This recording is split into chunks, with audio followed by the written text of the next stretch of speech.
Nós estamos na nossa quinta mensagem da nossa série Como Agir, e hoje nós vamos encerrar esta e vamos começar uma outra série, talvez domingo que vem ou no outro. Como agir.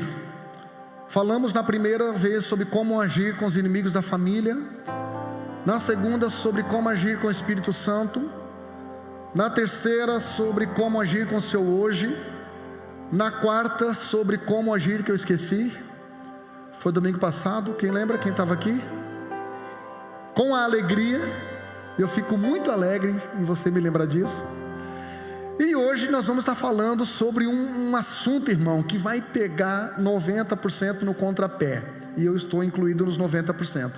Como agir com a constância. Amém? Alguém aqui não, deixa para lá. Abra sua Bíblia comigo em Efésios capítulo 4, versículos 14 e 15. Carta de Paulo à igreja de Éfeso, capítulo 4, versículos 14 e 15.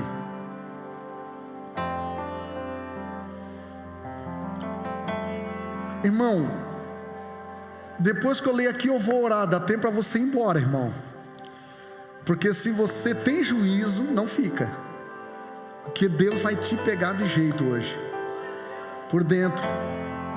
Amém? Não sei se você vai dormir depois da mensagem. Estou brincando, é só para dar faz uma música aí de Efésios, capítulo de número 4, versículo 14, quem achou, diga eu. Para que não sejamos mais meninos inconstantes, levados em roda por todo o vento de doutrina, pelo engano dos homens que, com astúcia, enganam fraudulosamente. Ou seja, engano, fraudando. Pastor, o que é fraude? O que é fraudar? Fraudar significa fazer algo falso. 15. Antes, seguindo a verdade em amor, aqui está caridade, cresçamos em tudo naquele que é a cabeça, Cristo. Estenda sua mão para cá, libera uma palavra de oração para a minha vida. Deixa eu falar uma coisa, irmãos, não é fácil pregar. É claro que quanto mais você prega, mais habilidade você tem, mas não tem controle. Então é um desafio, é uma luta de mentalidade, é uma guerra de mente quando a gente prega. Então me abençoa, por favor, libera uma palavra aí. Deixa eu ouvir o som da sua voz aí me abençoando. Vamos lá.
Pai, em nome de Jesus, eu recebo esta palavra de oração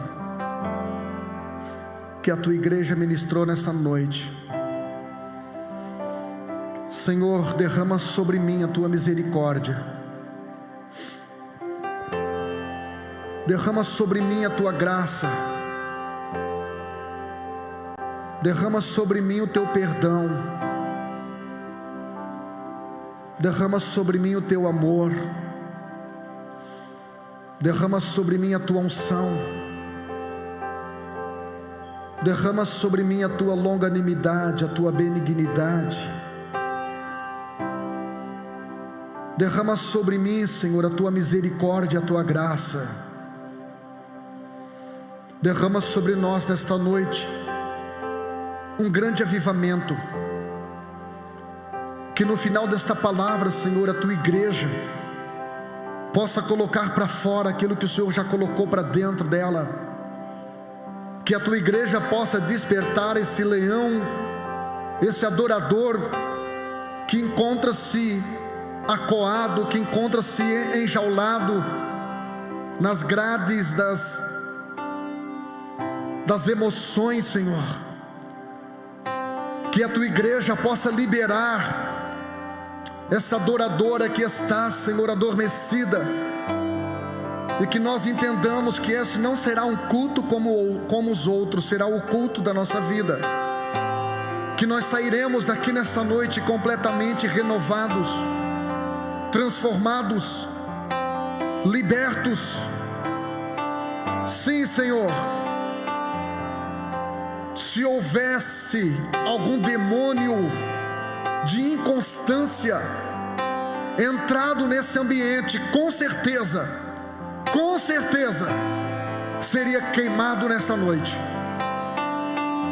Sim, em nome de Jesus, recebe o nosso culto, recebe a nossa adoração. Fala conosco, não aquilo que nós queremos, mas aquilo que precisamos ouvir. Que a tua palavra nos tire, Senhor, da mesmice e do conforto, e nos leva, Senhor, ao confronto de nós mesmos, em nome de Jesus. Amém. Efésios, no capítulo 4, versículo 14, o texto começa dizendo: para que não sejamos mais. Esses 6 capítulos dessa pequena epístola, os primeiros 3 capítulos apontam para teologia, aponta para liturgia, aponta para doutrina. Os capítulos 4, 5 e 6 apontam para vivência, apontam para a prática, apontam para você praticar tudo aquilo que você aprende nos primeiros 3 capítulos. Por isso que o capítulo 6 fala sobre a armadura. O capítulo 6 ele te chama para uma guerra. Só que crianças não são alistadas para a guerra. Então Paulo começa dizendo: para que não sejamos mais. É como se ele estivesse dizendo: antes nós éramos. É como se ele estivesse dizendo que há um período da vida cristã onde a inconstância é permitida, onde a inconstância é tolerável, que é a infância cristã, que é os primeiros passos, que é o neófito, o novo convertido. É como se Paulo estivesse dizendo: até que dá para tolerar o novo convertido inconstante, porque ele é menino. Agora nós não, nós, disse Paulo, não sejamos mais meninos inconstantes. O que Paulo está dizendo é que o que alimenta a inconstância é a imaturidade. O que Paulo está dizendo é que a imaturidade é alimentada pela inconstância. É como se Paulo estivesse dizendo: é tolerável uma criança inconstante, é tolerável que uma criança assista um filme e resolva ser astronauta, no outro dia ele assista outro filme e resolva ser o Rambo. Tudo bem, eu também já quis ser o Rocky Balboa. Mas Paulo está dizendo: mas agora está na hora de nós sairmos do playground, está na hora de nós sairmos do jardim de infância e assumirmos uma postura de maturidade para que possamos ser mais constantes. Ele disse: para que não sejamos mais meninos inconstantes, levados em roda, diga comigo, em roda, por todo o vento de doutrina. Ou seja, a inconstância, irmão, é aquilo que não me permite andar em linha reta.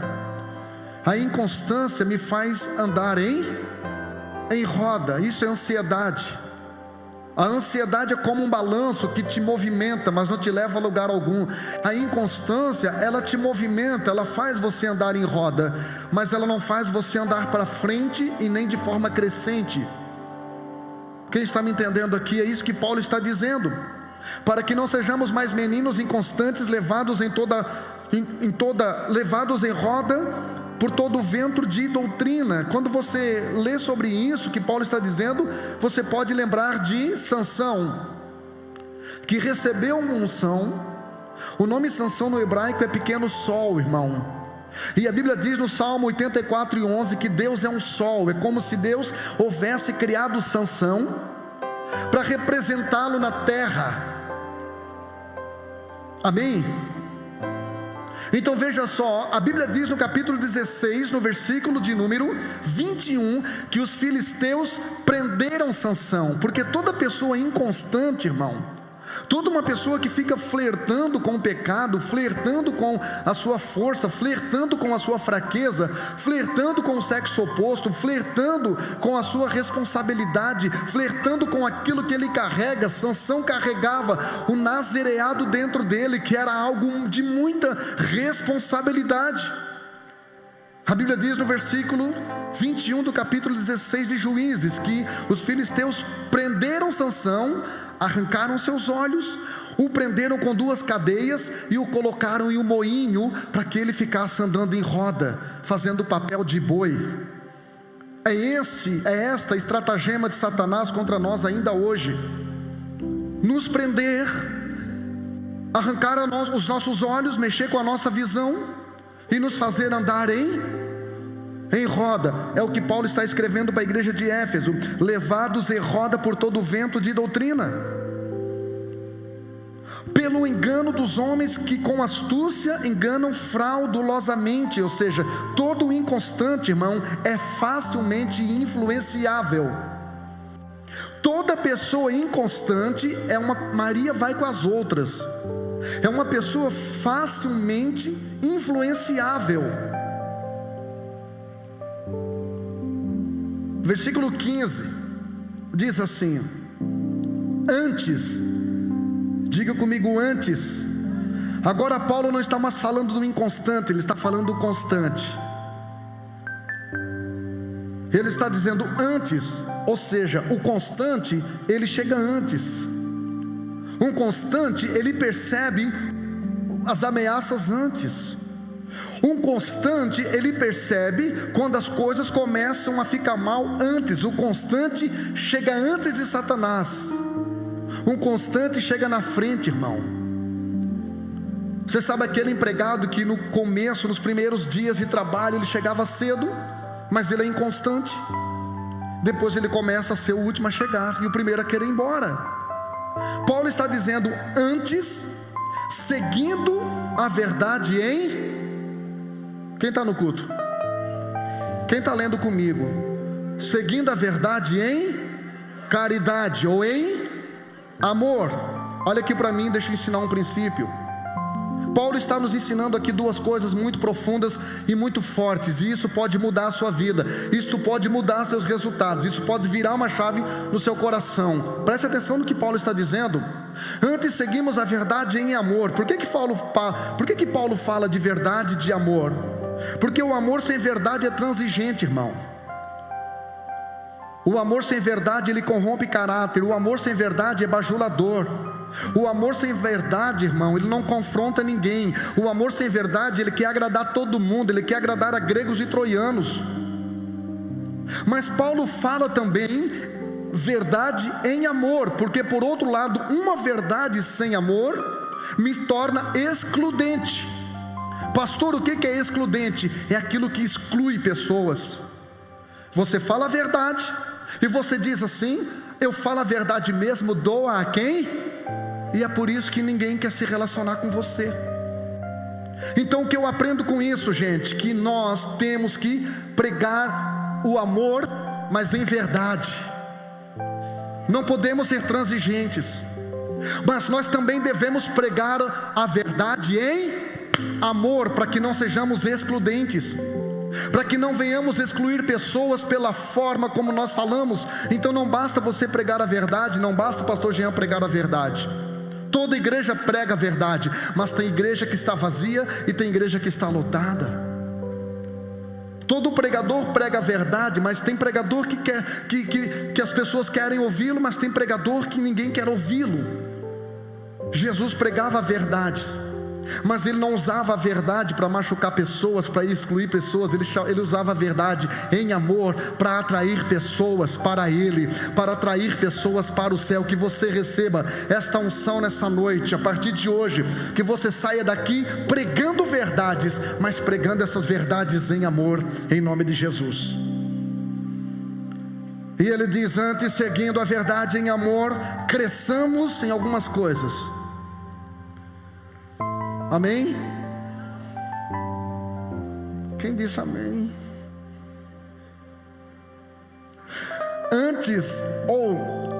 Mas seguindo a verdade em amor, cresçamos em tudo. Tudo no hebraico e no grego, e no aramaico, e no tupi-guarani. Irmão, tudo é tudo. Paulo está dizendo que o constante, ele não foca em algumas áreas da sua vida. O constante, ele cresce em tudo. O constante não seleciona áreas da sua vida para focar. Ele cresce em tudo. Porque quem foca e cresce só em algumas áreas, não apenas está inchando em algumas áreas. Quem não cresce em tudo, apenas incha por um pouco de tempo em algumas áreas da sua vida, irmão. Porque a proposta do céu, a proposta da Bíblia é tudo. A Bíblia diz: cresçamos na graça e no conhecimento, é crescer em tudo. Você precisa nivelar a sua vida, e você precisa, todo o seu foco tem que estar congruente com todas as áreas da sua vida. Esse é o constante. Aí ele termina dizendo: cresçamos em tudo naquele que é a cabeça, Cristo. Todo crescimento constante, irmão, tem um modelo que é Cristo. Cristo é o nosso modelo. Jesus é o nosso modelo. Jesus é o maior líder que existe. Não deixe de ir numa igreja porque você não gosta do jeito do pastor. Deixe de ir na igreja que o pastor não tem Cristo como seu modelo. Então, irmão, todo crescimento constante no modelo de Cristo vira a chave da abundância benevolente. Vou repetir: vira a chave da abundância benevolente. Pastor, o que é uma abundância benevolente? É uma abundância que te leva a fazer o bem. É uma abundância que te leva a se preocupar com menos favorecidos. É uma abundância que leva você a realizar teus sonhos nos outros. É a abundância que leva você, irmão, a abençoar pessoas. Fora disto, isto é idolatria. Fora disto, isto é avareza. Fora disto, é materialismo. Irmão, quando você tem Cristo como teu modelo de maturidade, de crescimento, você recebe uma vida abundante, benevolente. Ou seja, você vai fazer o bem para as pessoas. Você vai entender que aquilo que Deus te deu na terra não é sua herança, não é seu galardão, é seu recurso financeiro para você ajudar quem não tem recurso financeiro. Amém ou não amém? Então, gente, quando você olha a epístola de Paulo aos Efésios, principalmente os últimos 4 capítulos 4, 5 e 6, essa carta aqui, ela traz uma congruência entre teologia e vivência. E a palavra-chave desses últimos 3 capítulos é andar. Andar. Paulo, nesses últimos 3 capítulos, menciona o verbo andar 4 vezes. Ele fala de andar em unidade, andar em pureza, andar em harmonia e andar em vitória. E andar fala de movimento. Movimento fala de constância. Por que Paulo fala de constância com a igreja de Éfeso? Porque Éfeso era uma igreja inconstante. Pastor, como é que você sabe disso? Jesus falou em Éfeso, ou em Apocalipse, quando mandou João escrever à igreja de Éfeso, que era uma das 7 igrejas da Ásia Menor, que hoje é a atual Turquia asiática. Quando Jesus mandou escrever as 7 cartas para as 7 igrejas da Ásia, mais precisamente para o anjo da igreja, no capítulo 2, versículo 4, quando Jesus fala com a igreja de Éfeso, Jesus diz aquele texto que a maioria das pessoas conhecem: tenho, porém, contra ti que deixaste o teu primeiro amor. Éfeso era uma igreja inconstante. Éfeso teve os maiores pastores de todos os tempos. Paulo pastoreou Éfeso, foi o fundador e pastor de Éfeso. Apolo, que era um rabino de Alexandria, pastoreou Éfeso. E por último, o apóstolo João, que recebeu a revelação do Apocalipse. Então o problema não era pastor, não era líder, o problema era a inconstância. Capítulo 2, versículo 4, Jesus disse, antes disso ele elogia, antes disso ele valida as qualidades da igreja, mas quando chega no versículo 4, ele diz: eu tenho um porém contra ti, irmão, todo um inconstante tem um porém. Ele está bem até, ele está bem, porém,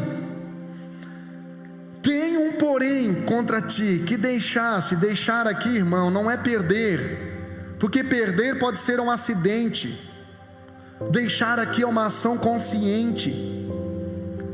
Deixar aqui, irmão, é na verdade uma inconstância intencional e não acidental.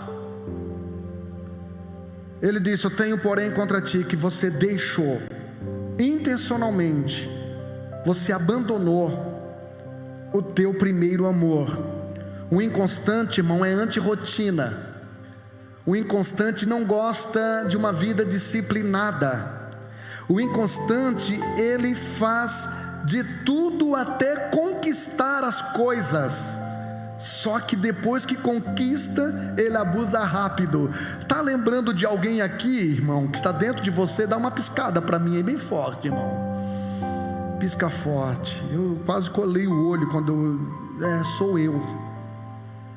O inconstante, até ele conseguir, ele faz de tudo, mas depois que consegue, abusa rápido. E isso já começa lá na infância, esse demônio. O filho, enquanto a mãe não dá o brinquedo, não descansa. Enquanto a mãe não dá a bonequinha, ela não descansa. Brinca, arranca a cabeça em 2 minutos, joga no canto, não quer mais, abusa.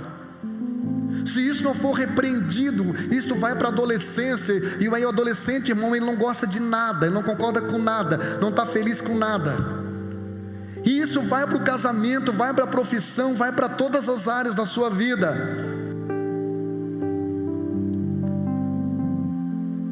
O inconstante, ele abusa rápido de tudo. Então não ria, irmão, porque isso é um demônio. Isso é um espírito demoníaco. Para amenizar, isto é um dardo inflamado de Satanás. E Paulo, escrevendo sobre os dardos inflamados de Satanás, no capítulo 6 desta mesma carta, ele diz o seguinte: tomando sobretudo o escudo da fé, com o qual podemos apagar todos os dardos inflamados do maligno. Eu tenho certeza que a inconstância tem sabotado não só a minha vida, mas a vida de muita gente que está me ouvindo nessa noite. Por isso, quando eu orei: Deus, o que queres que eu fale sobre o quê? Deus disse: fala sobre inconstância, porque isto é um dardo maligno, isto é um dardo terrível, que tem prejudicado a vida da igreja em todas as esferas da sua vida. Pergunta para o irmão do lado aí, se você for machinho, irmão, se você for feminha, irmã. Pergunta para o irmão do lado: você é inconstante? Tem coragem de perguntar, irmão?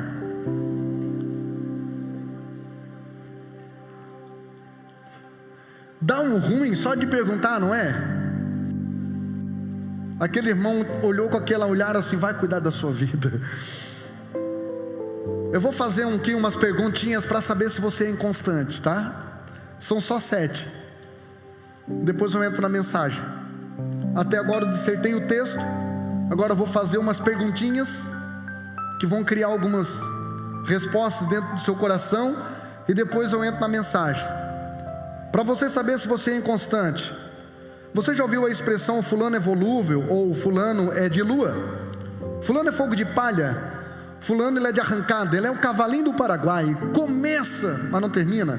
Então, isto são eufemismos para dizer que a pessoa é inconstante. Vamos lá. Você já começou uma dieta e não terminou? Não levanta a mão, pelo amor de Deus. Eu vou perceber pelo sorriso, pelo olhar, eu vou perceber. Se tirar essa máscara ia ficar melhor, mas eu vou perceber. Você já começou uma dieta, irmão, empolgado? E outra coisa, né? Você começou a dieta, no outro dia já estava dando a receita para todo mundo. No segundo dia abandonou? Não te entrega, não ri muito. Vamos lá. Você já começou um curso ou uma faculdade e parou? Eu quase fiz isso há 2 meses atrás. Ah não, pastor, eu não parei, eu tranquei. Então vá no dicionário, irmão, o que significa essa palavrinha, tranquei? Quando uma pessoa tranca o dedo, vai lá. Vamos.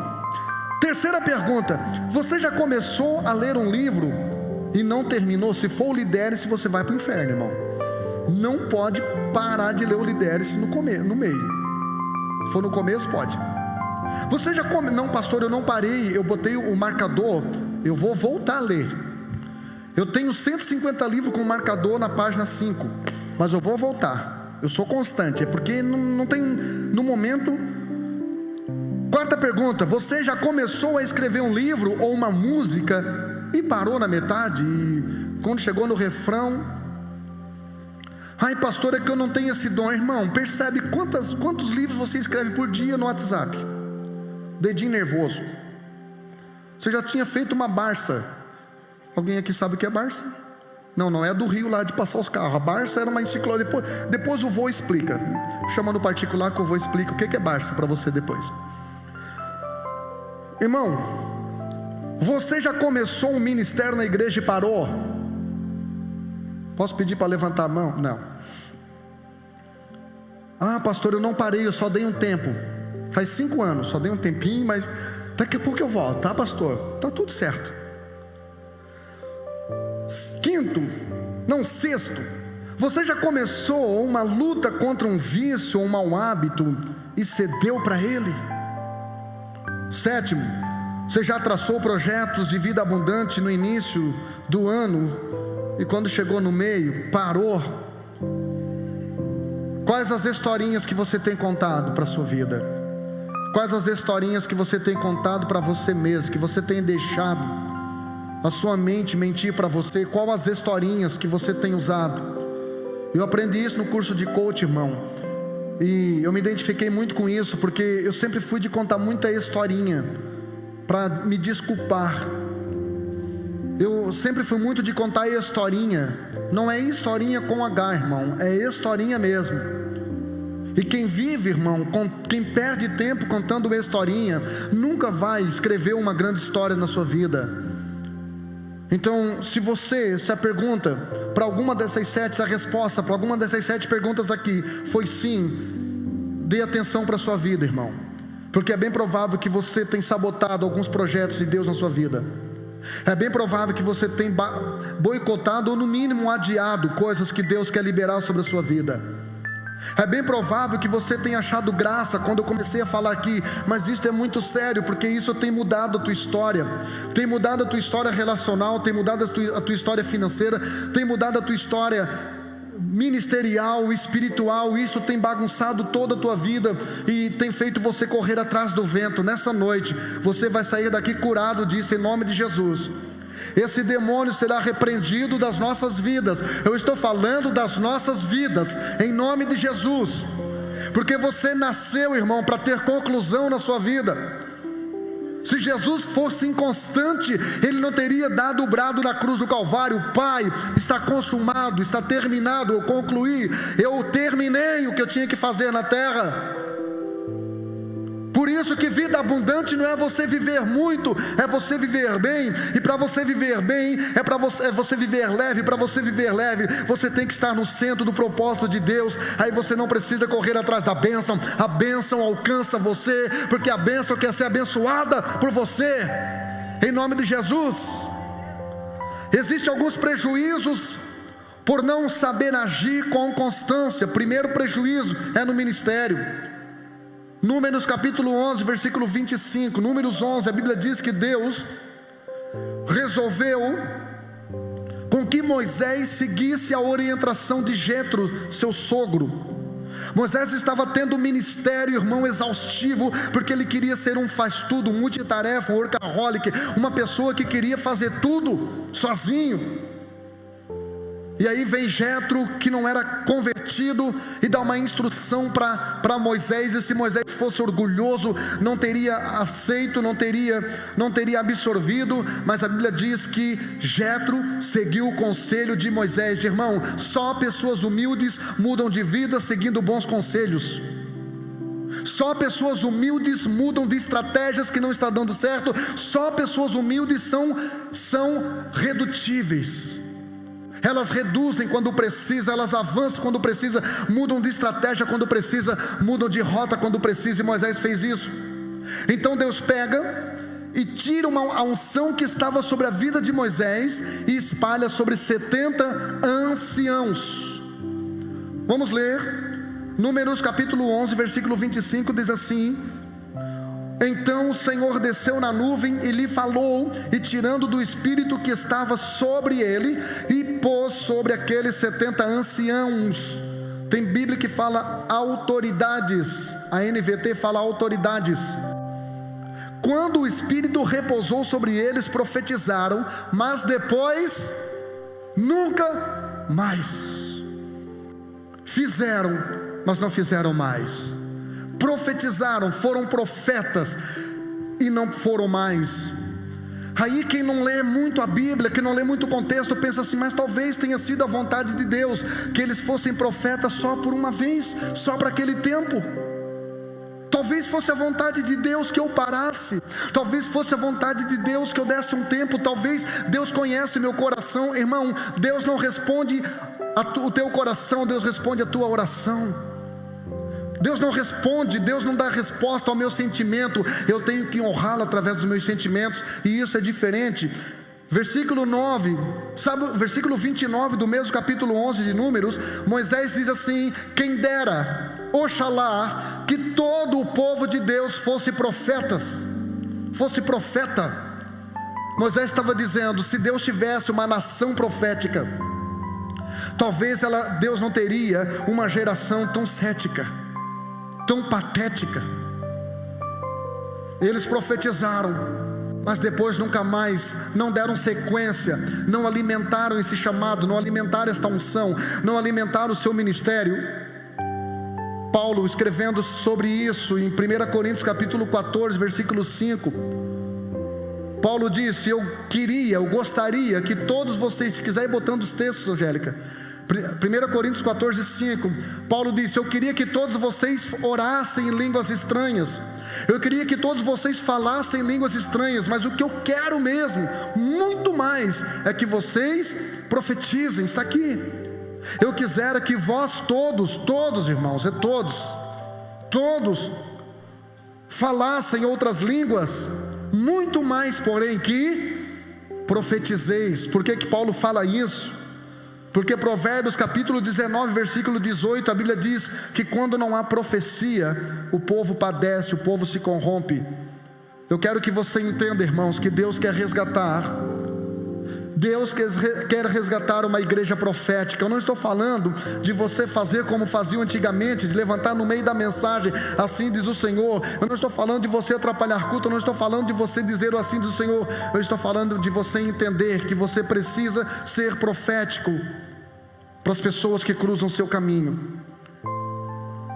Você não pode receber uma unção e perdê-la. Paulo precisou escrever para Timóteo, dizendo: Timóteo, desperta esse dom que está em ti. Está dentro de ti, mas está adormecido. Está dentro de ti, mas está dormindo. Querido, há coisas aí dentro, irmão, que é você que vai ter que despertar. Amém? Permita nesta noite despertar o que está aí dentro. Existem pessoas que precisam daquilo que você tem. Você é a resposta de pessoas que estão cruzando o seu caminho. Nós somos a resposta de pessoas que estão cruzando o nosso caminho todos os dias. Quem consegue me entender nisto? Ezequiel capítulo 18, versículo 24 diz assim: mas desviando-se o justo da sua justiça, ou seja, não sendo constante.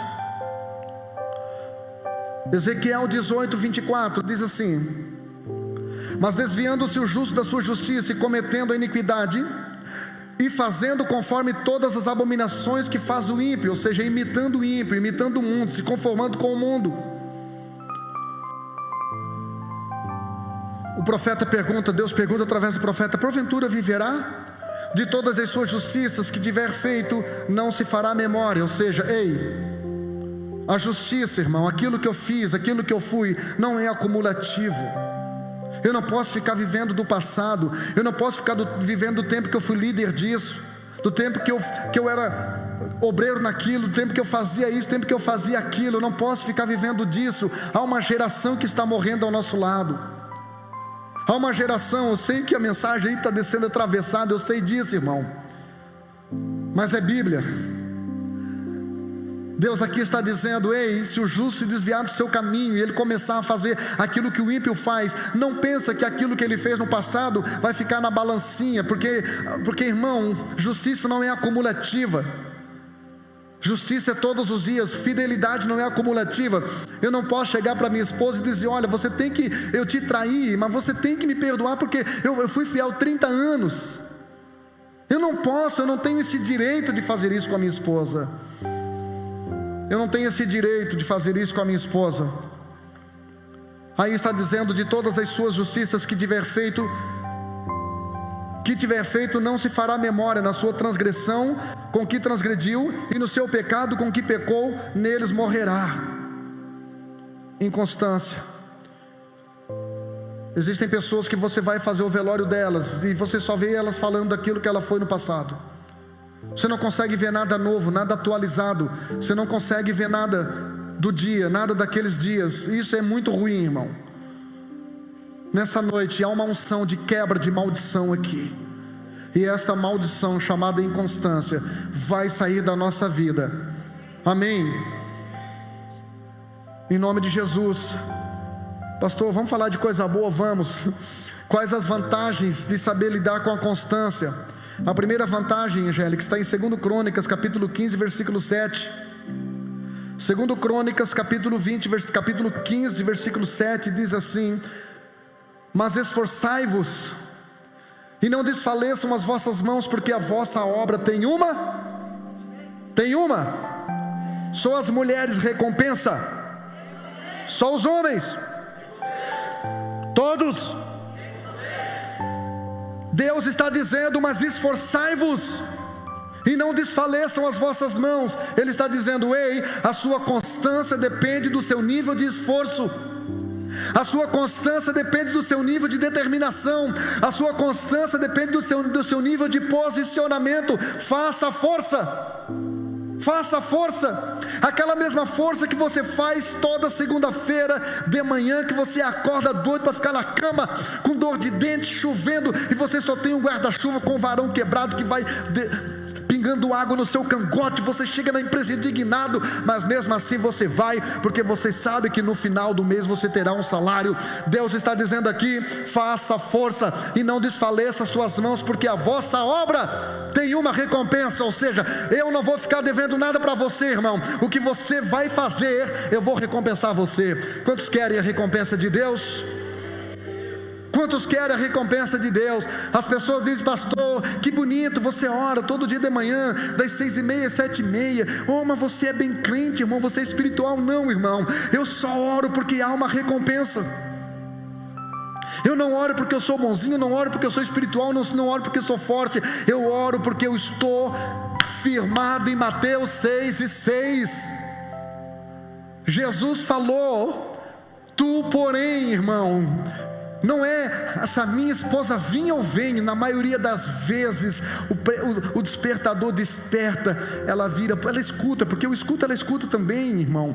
Ela vira para o lado e fala, dá uma... Eu tenho que sair no frio, porque Mateus 6,6 diz: tu porém, tu porém, quando orares, entra no teu quarto, fecha a tua porta e ora ao teu pai que está em secreto, e o teu pai que vê em secreto te recompensará publicamente. Te recompensará publicamente. Aleluia, glória a Jesus. Irmão, o que eu estou fazendo aqui agora é só uma manifestação, irmão. O que eu estou fazendo no altar exposto aqui é uma manifestação da semana inteira com o altar escondido, irmão, porque eu sei que tem recompensa para a minha vida. Amém? Então vale a pena ser constante. O constante é aquele que aprendeu a agir com a recompensa de Deus. Ei, aprenda a agir com a recompensa de Deus. Ai, pastor, isso é interesseirismo. A Bíblia diz que o amor não busca seus próprios interesses. É sério isso? Não brinca. Descobriu a pólvora. Eu tenho que servir a Deus por servir, igual a retardado. Um dia Pedro disse: Senhor, nós deixamos tudo. Se eu fosse Jesus, eu ia perguntar para o Pedro: tudo o quê? Uma rede furada? É igual a pobre na enchente, deixou tudo. Tudo o quê, irmão? Nós te deixamos tudo e te servimos. Jesus poderia ter censurado Pedro. Ele disse: ei, aqui na terra vocês vão receber só 100 vezes mais. Tá bom? Tá bom, 100 vezes mais? E ali depois a eternidade. Fechou? Irmão, eu sirvo a Deus porque Deus tem recompensa para a minha vida, irmão. Eu sirvo a Deus porque o primeiro beneficiado em servir a Deus sou eu. Eu falei domingo passado aqui, pode ter soado muito mal, mas eu falei que na semana retrasada, eu dei 4 palestras, eu ganhei um salário mínimo por hora. Sabe o que é isso? Recompensa, irmão.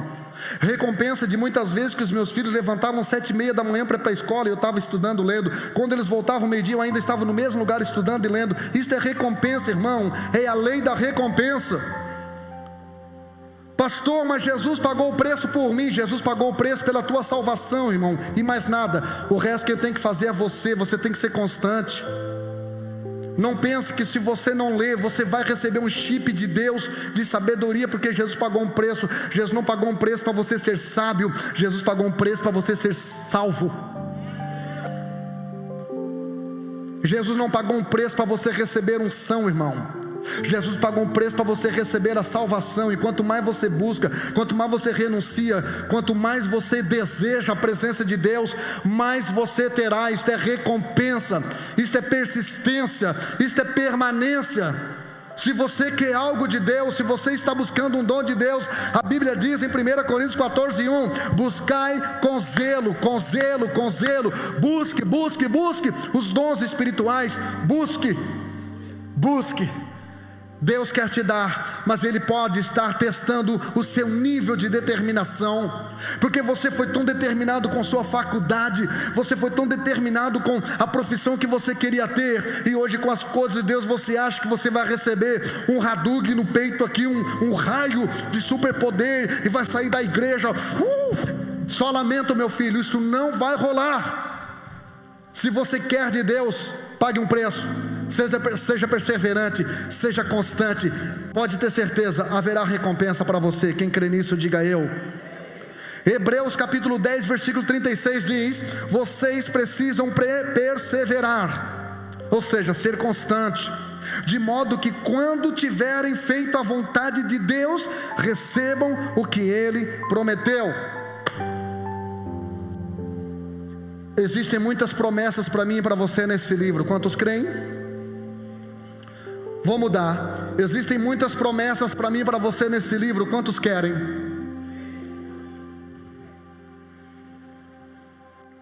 A Bíblia está dizendo aqui que você vai receber as promessas de Deus. O que Deus te prometeu, Ele vai te dar. Vírgula. A explicação está num versículo anterior. Vou ler de novo. Hebreus 10:36. Desculpa, 10:36. Porque necessitais de paciência, para que depois de haver desfeito a vontade de Deus, possais alcançar a promessa. Irmão, ninguém tem persistência, perseverança, constância se não tiver paciência. Ninguém tem. Na minha tradução diz: vocês precisam perseverar, de modo que quando tiverem feito a vontade de Deus. Pastor, quando que eu aciono o gatilho das promessas de Deus? Quando? Diga comigo, quando? Diga, quando, pastor? Irmão, quando você aprender a agir de acordo com a vontade de Deus, é o que o texto está dizendo. Depois de haver desfeito a vontade de Deus, depois de haver desfeito a vontade de Deus, possais alcançar a promessa de Deus. Ou seja, o constante é aquele que aprendeu a agir com as promessas de Deus. Olha aqui para minha gravata. Tem gente que sabe agir com tudo, mas não sabe agir com as promessas de Deus. Não sabe agir com aquilo que Deus prometeu. Não sabe agir com relação ao tempo, não sabe agir com relação ao como, e não sabe agir com relação ao propósito. Para quê? Quando, como e para quê? Para que Deus vai cumprir as promessas dele na minha vida? Qual o propósito dele? Será que o propósito dele é para massagear meu ego? Será que Jesus me levou para a TV foi para massagear meu ego? Foi para eu criar fã-clube, admiradores, bajuladores? Não, querido. Eu preciso entender o propósito. Tiago, no capítulo 1, versículo 12, diz assim: feliz é o homem, tem tradução que fala bem-aventurado. Feliz é o homem que persevera na provação, porque sendo provado receberá a coroa da vida. Quem aqui está sendo provado no ano de 2021? Além de Joey. Mais alguém? Então levanta a mãozinha só para me alegrar, irmão. Para dizer que você está vivo aí, levanta a mão. Você está sendo provado? Não está? Que maravilha, irmão. Me deu uma inveja gospel agora de alguns aqui. 2021, irmão, tem sido um ano de muita provação. Mas sabe o que eu gosto em Deus? É que no tempo e no lugar de muita provação, também é um tempo e um lugar de muita provisão. O povo foi provado no deserto, mas também foi provido. No deserto eles tomaram água da rocha, eles comeram carne que veio do céu, eles comeram pão que veio do céu. Tempo de provação também é tempo de provisão, mas você precisa ficar esperto e perseverar. Persevera, irmão. Não desanima, não volte. Eu sei que dá vontade de voltar atrás. Pastor, você já pensou em deixar de ser pastor? Sempre. Já pensou em separar da pastora Márcia? De vez em quando? Eu ia dizer sempre, mas como ela não está lá embaixo, está ali me olhando, então eu vou de vez em quando. Você já pensou em matar a pessoa? Não faz eu pecar, irmão, não faz pergunta difícil. Mas aqui está dizendo, olha só que coisa linda: bem-aventurado é o homem que sofre a aprovação. Está chamando você de feliz duas vezes, sabe por quê, irmão? Porque Deus só prova filho. Eu vou repetir porque você não me entendeu. Deus só prova filho. Servo ele bota no trabalho, filho ele prova. Se você está sendo provado é porque você é filho de Deus. Se você é filho de Deus, você tem recompensa. Se você tem recompensa, meu irmão, você precisa dar destino para essa recompensa. Se você é herdeiro, você tem que passar da posição de herdeiro para a posição de sucessor, porque o herdeiro é aquele que desfruta das benesses do pai. O sucessor é aquilo que faz a herança dobrar de tamanho, a empresa dobrar de tamanho. Pega tudo aquilo que Deus está colocando na sua vida e multiplica, e você vai despertar o interesse de Deus de investir muito mais na sua vida. Feliz o homem que sofre a provação, porque depois de ser aprovado, receberá a coroa da vida. Quantos querem a coroa da vida? Persevere, persevere. Seja feliz quando for provado, não por causa da aprovação, mas por causa do galardão da aprovação. Bem-aventurado o varão que sofre a aprovação, porque sendo aprovado, receberá a coroa da vida. Esse texto é muito parecido com o do Apocalipse 2:10, onde Jesus fala: ser fiel até a morte e dar-te-ei a coroa da vida. Ser fiel até a morte significa perseverança, significa constância. Eu falei esses dias para o irmão que eu estava atendendo, e ele dizendo que por causa de coisas que ele passou, a separação que ele estava vivendo, ele disse: pastor, eu senti vontade até de tirar minha própria vida. E eu disse: isso faz parte, irmão. Quem nunca? Que bom, uma pessoa que nunca sentiu isso, que nunca passou pela cabeça, uma pessoa que nunca desistiu. Que bom, irmão. Mas nem todos têm a mesma estrutura, nem todos foram feitos da mesma matéria-prima, nem todos têm a mesma blindagem emocional, nem todos têm a mesma estrutura intelectual, nem todos têm o mesmo nível espiritual. E eu disse para ele: você sabe o que o diabo quer com você? Que você morra com desonra, que você tenha sido essa pessoa maravilhosa que você já foi com a sua esposa, com seus filhos, que você tenha sido esse profissional maravilhoso que você foi e é, que você tenha sido tudo isso, que você tenha sido, e que os teus filhos e a tua ex-esposa lembrem de você com desonra, como alguém que desistiu da vida. Eu já senti vontade de desistir muitas vezes, irmão. Eu já muitas vezes me senti na máquina de moer carne de Deus, principalmente naquele período lá em Florianópolis, longe da minha pátria, longe da minha igreja, longe dos meus pais, longe dos meus amigos. Só que eu lembrei desse texto: ser fiel até a morte e dar-te-ei a coroa da vida. Eu estava assistindo a reportagem do Thales Roberto, explicando aquela bobagem que ele falou no auge do seu sucesso.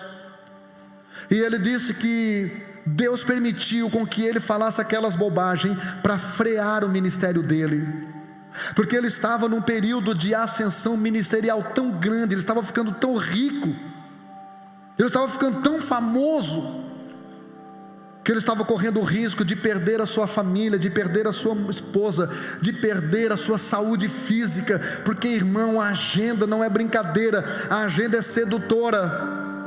Você imagina, nesse final de semana que eu preguei 4 vezes, ganhei 4 salários mínimos, vendi 4 salários mínimos. Você imagina o diabo sussurrando assim no meu ouvido e dizendo: ei, você não precisa mais se incomodar com crente,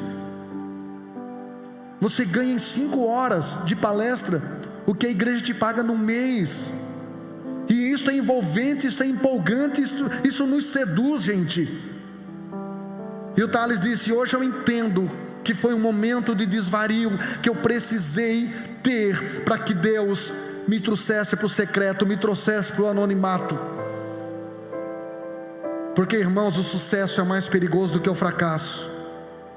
Hoje eu luto muito mais contra a minha vaidade do que contra os meus fracassos.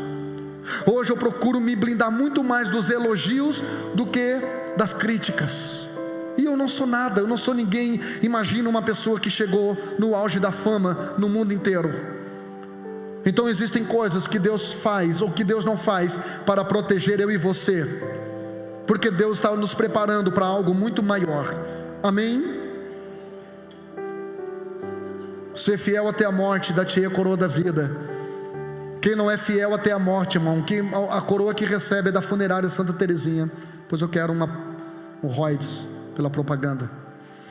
Só. Pastor, eu tenho que ser como? Constante, irmão. Não seja inconstante. Não se empolgue. A gente vê dezenas de pessoas entregando a vida para Jesus, mas não permanecem. E alguém diz: não, é porque tem que discipular 1 a 1. Quem consegue fazer isso? Que igreja que está conseguindo fazer isso? Onde é que está esse modelo de discipulado 1 a 1? Na Bíblia? Não. Paulo ia lá, fundava uma igreja, ficava 3 meses, catava um presbítero lá, largava e seguia a viagem. Só que aquela igreja entendia, irmão, que o céu era real, que o inferno é real, que Satanás é real, que Deus é real. Entendia, irmão, que tinha que ser fiel até a morte para receber a coroa da vida. Aí Nero podia perseguir, as lutas podiam se levantar, perseguição poderia vir, e aquelas pessoas iriam para a arena, cantando, sendo devorada pelos leões, porque elas entendiam quem era Jesus de verdade. Aleluia. Nós estamos vivendo uma geração de crente Nutella, irmão, que só consegue ser fiel a Deus enquanto não tem dinheiro, só consegue ser fiel a Deus enquanto não entra na faculdade, só consegue ser fiel a Deus enquanto não tem um carrinho bonitinho, uma motinho bonitinho. Tem crente, irmão, que se embriaga com uma bicicleta de 2 contos. Ei, alô? Diga para o irmão do lado: você precisa ser um servo da orelha furada.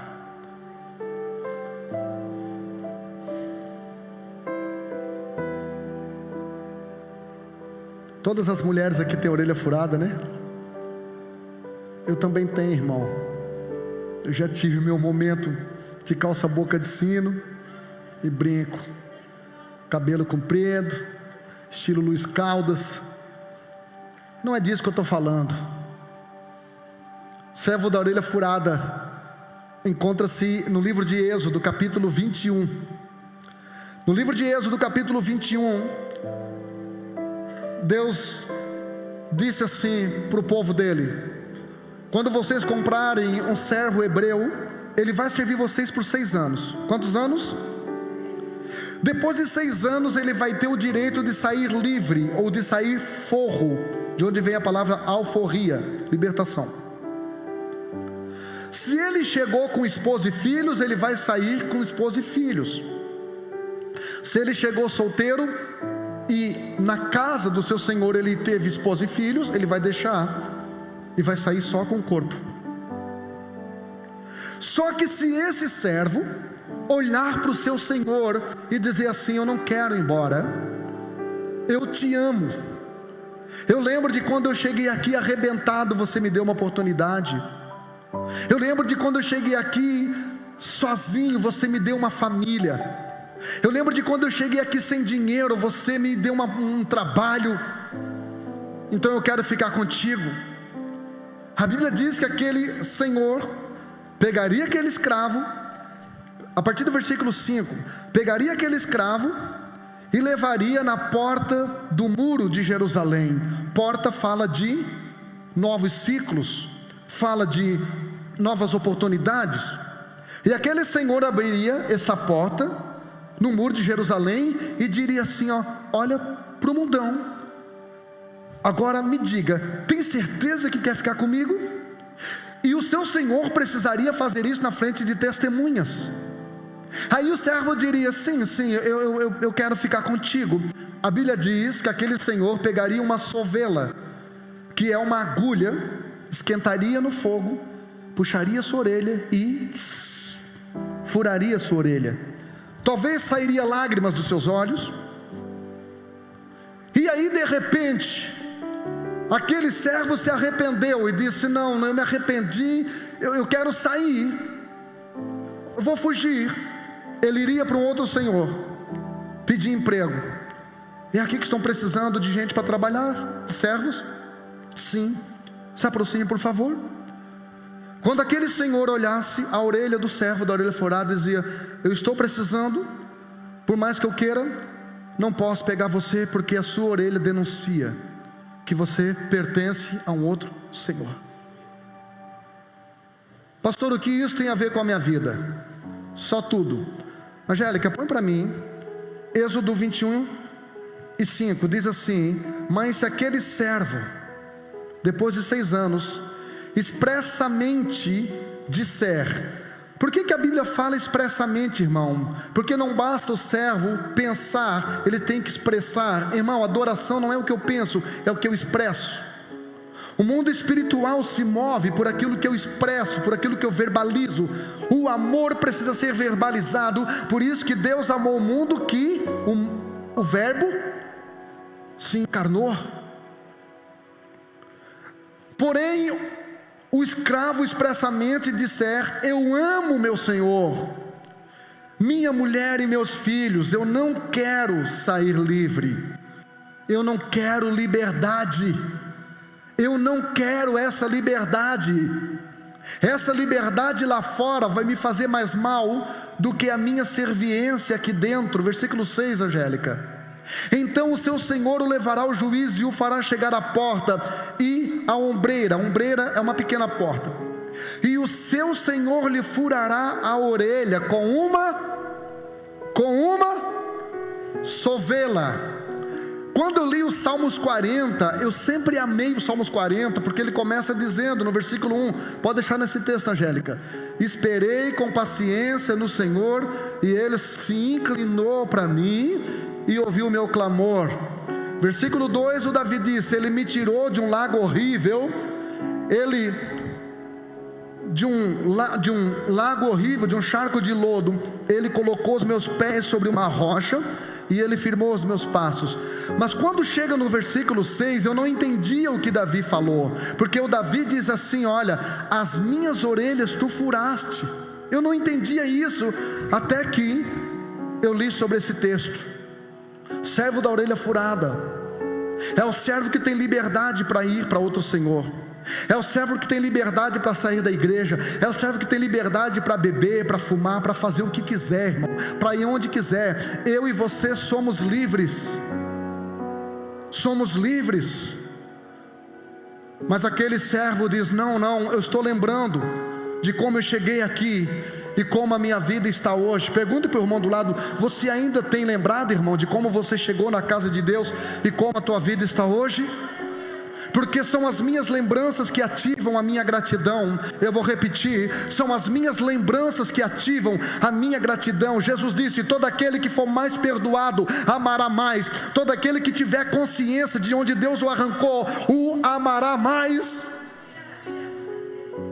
E aí você diz: eu não quero o mundo, Deus, minha carne quer, minha fraqueza, minha vulnerabilidade, minha inconstância que é o mundo, mas eu entendo que aqui é muito melhor.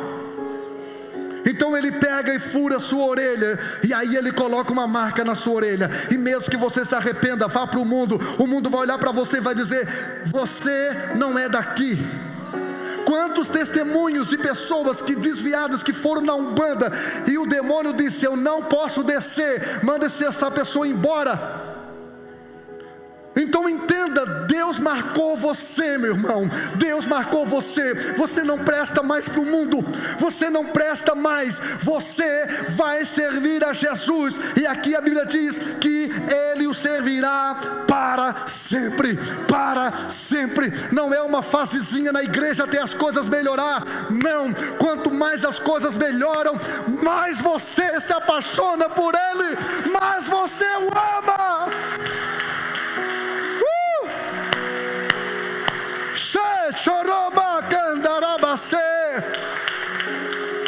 Glória a Jesus. Hoje o que nos segura na igreja não é as coisas ruins, irmão, é porque nós nos apaixonamos por esse Senhor que furou a nossa orelha. Nós já até tentamos, mas não conseguimos mais servir a outro Senhor. Você pensa que eu não já tentei? Já tentei muitas vezes. Um dia, depois de muita frustração com o meu ministério, depois de muita luta com os meus pastores, eu disse para minha esposa: eu estou entregando a liderança dessa igreja e eu não sou mais crente. E eu disse para Deus no meu pensamento: hoje é meu último culto. Se o Senhor não usar o fulano, e o fulano me fazer algo que eu nunca fiz, eu quero chorar numa pregação do fulano que me conhece e eu conheço. Eu cheguei e sentei no último banco, irmão. E esse meu amigo começou a pregar, e quando eu vi, meu irmão, minhas lágrimas estavam descendo. Deus disse: alô, eu te amo, cara, tu não presta, tu não vale nada, mas eu gosto de você. Eu dei a minha vida por você, Jean, relaxa, aceita, escolhido não tem escolha. Eu furei a tua orelha, eu só furei porque tu quis, eu só furei porque tu deixou, eu não te obriguei, foi você que foi voluntariamente, esticou a orelhinha e deixou furar. Agora estás pego, nego. Você está pego, nego. Quer continuar esperneando? O problema é seu. Não quer vir mais aqui ouvir eu pregar? problema é seu. Eu não corro atrás de borboleta, irmão, eu preparo o jardim. Esta palavra aqui foi regada nesta oração, né? Nesta semana, com muita dependência de Deus. Eu estou pregando aqui, minha carne está tremendo, com muito temor, mas eu não vou deixar de falar a verdade, irmão. Receba esta palavra em amor aí, receba esta verdade em amor. Esta palavra veio do céu para o seu coração, porque Deus ainda ama você. Fique em pé, por favor.